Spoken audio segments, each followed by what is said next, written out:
Midway through Gristel's level, Lili compares the mindscape to an amusement park. We're chasing Gristel Melon, remember? Not having fun at an amusement park. This line, throwaway as it may seem, encapsulates the design philosophy of Psychonauts as a whole. It all goes back to Tim Schafer's days working for Ron Gilbert on the Monkey Island games. According to Schafer, Monkey Island is based on the Disneyland ride Pirates of the Caribbean. More specifically, it's based on the idea of jumping off the boat and running around the ride. 12 years after saying as much, Schafer ran wild with the idea. Schafer continues to explain how he thinks the narrative-based rides of Disneyland are very closely tied to games. He compares some games, such as rail shooters, to the haunted house ride at Disneyland, or the games he works on he thinks as being more like the kind of haunted house you go to for Halloween. If a skeleton jumps out at you, then it is done to rattle the brain as well as the bones. The thrills are strung together with a plot. They are not just there for show. Who's that?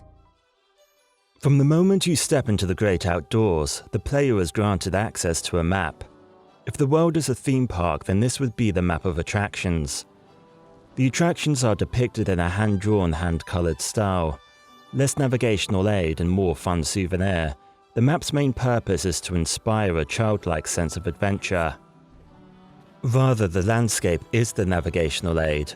Notice how the attractions are arranged around a hub, in this case the Mother Lobe. This is very much how Walt Disney arranged his theme park. For Walt, the hub creates reassurance. It gives people a sense of orientation, he said. They know where they are at all times, and it saves a lot of walking. In Disneyland, the hub is in front of the castle. From this spot, the four lands pinwheel outward, each one preceded by a formal gateway. The waterfall in the questionable area is framed by a wooden gateway. From a zoomed-out perspective, the area acts like a theme park within the theme park. Other examples of hubs include the Heptadome and the central island of Cassie's waterfront. For the latter, ribbons of ink link the peripheral islands to the central island, lending a sense of navigational reassurance to an otherwise messy sprawl of a level. Hidden in the attractions of Disneyland are familiar silhouettes. 3 circles, 1 large and 2 small, form the profile of the mouse. Fans have written books detailing the locations of these so-called hidden Mickeys, strewn all throughout the park. The equivalent of a hidden Mickey in Psychonauts would be a hidden spiral. This curly motif can be found embedded in nature, as well as architecture, and even in some character designs. Taking a leaf from the Disney School of Design, each character in Psychonauts has their own distinctive silhouette. The Aquato family is a fine case in point. This would be easier if you didn't use so much hair grease. It'd be easier if your head weren't so pointy. When exploring the questionable area, the player will stumble across most secrets in the outskirts of the map, as well as in the higher-up locations. The whole area has been designed with strong vertical elements in mind. Most of the important story quests can be completed on ground level. In the discussion of this level, the lead designer mentions his love of secrets within secrets in Doom. Nested secrets too are buried within the levels of Psychonauts, like in this alcove hidden behind a sign within the cave. To get curious players on the correct trail, game designers will drop little breadcrumbs near the entrance. These could be items to collect, such as these pieces of titanium on a branching path to a small cave. Or they could be small hurdles, like this fast travel hatch which leads to a tree stump, and so on.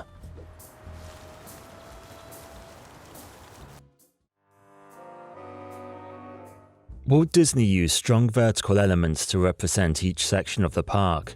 The term he used to describe a tall visual target was a weenie. Story goes that he coined the term upon realizing that his dog would follow a hot dog or weenie wherever it went. In Disneyland, weenies are beckoning fingers used to draw visitors to certain attractions and lead them logically through the park. The ultimate weenie is the castle in the middle of the park.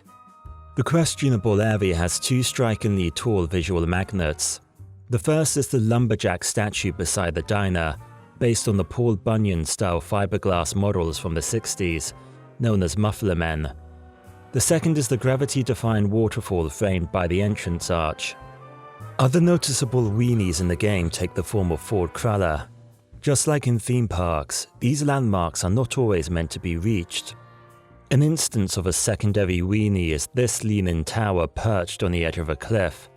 When entering the gulch, the building draws players towards it, before the path sinks left towards the swamp.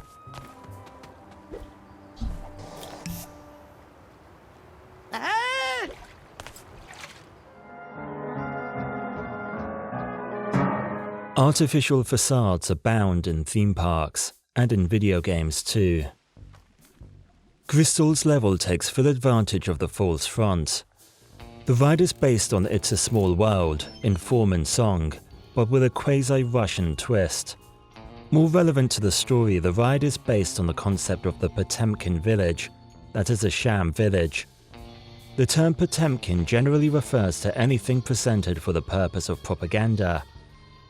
The contrived nature of Crystal's story is laid bare when players go behind the scenes. Step inside Cinderella's castle and a series of large mosaic murals awaits. Each mural tells a chapter of Cinderella's story, from her humble servant origins to her marriage with Prince Charming. The most eye-catching mural in Psychonauts 2 is to be found in the Mother Lobe. It showcases the Psychic Seven. The portraits hint at each member's background and psychic talent. The stained glass windows of the Heptadome share some of the same visual motifs. In such a way, the dome's exterior complements the Mother Lobe mural. Nona's level uses knitted murals to relate her memories. Like with Crystal's Mindscape, the story's flimsiness is conveyed through visual metaphor. Her memories have literally been woven together, as if to say they have been carefully fabricated. However, the strands are not tightly held together, and so start to unravel. Theme parks use textures to convey setting and age. For example, the Epcot Center uses geometric metal surfaces to evoke a shiny futurist atmosphere. The Haunted Mansion, meanwhile, uses the sharp angles of Gothic architecture to evoke a feeling of ancient menace. The Mother Lobe is a retro-futurist utopia in the brain-shaped bubble. The hallway to the central room is separated at intervals by metallic sliding doors, each set opening in its own unique way. The nerve center is full of monochromatic screens and cartoonish consoles with hundreds of blinking white lights, taking inspiration from the spy headquarters in 60s spy show The Man from U.N.C.L.E. Everything is suffused with an aquamarine glow, highlighted by the odd strip of pinkish purple. These are the Psychonauts colors, and the bubble is more like a goldfish bowl. Those colors too can be found in the gulch, except the surfaces are grungier. The boardwalks are mottled planks of wood, occasionally infested with algae. The paths are broken patches of dirt, grass and bits of stone. In front of a small stepped seating area sits a Volkswagen-style van. Its painted colors are orange and white, although you wouldn't know it. The exterior is covered wheel to roof in dirt and grime. Even the leaves in this area seem to have aged, taken on a plum red hue. When moving from one land to the next, the transition should be smooth, like a well-done cross dissolve. Take the border between the Wild West-style Frontierland and the rocky battue of Galaxy's Edge. Inside a tunnel, the wooden railroad ties of the former seamlessly connect to the striated rock of the latter. Look down at the ground and the line that separates the two lands is an asymmetric wave. Transitions can be made all the smoother by taking into account the settings of the bordering lands. For example, the Haunted Mansion at Tokyo Disneyland is situated between Frontierland and Fantasyland, halfway between Old World American architecture and fancifully ornate European piles. In the Psychonauts sequel, the Forbidden Forest transports the player from the civilized world to the ancient primitive world. In the gulch can be found an exploded science lab, bloated bog plants, and the nature-inclined outcasts of the Psychic Seven. The questionable area, situated halfway between the Mother Lobe and the Gulch, further accommodates the shift from the tech-driven headquarters to wild swampland. The border between two lands should be amorphous as opposed to straight-edged, to subtly shift the player into a new space. For example, the pathway between the Heptadome and Cassie's hideout gradually merges materials to usher the player into bee-infested territory. Here the rustic stone walkway seems to crumble away beneath the player's feet as they once again enter nature's domain. Some of the most magical transitions occur in Bob's Bottles. Stepping into the mouth of a giant glass bottle shifts the player into a messy kitchen environment.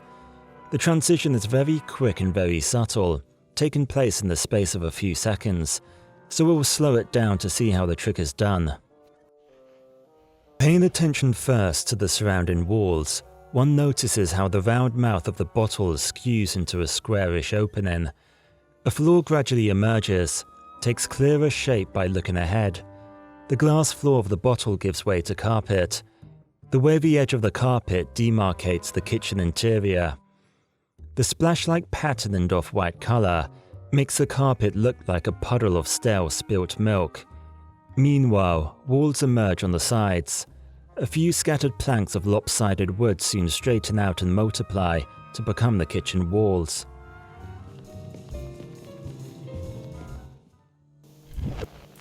These are just a few examples of how Psychonauts 2 uses theme park design to create a believable fantasy world.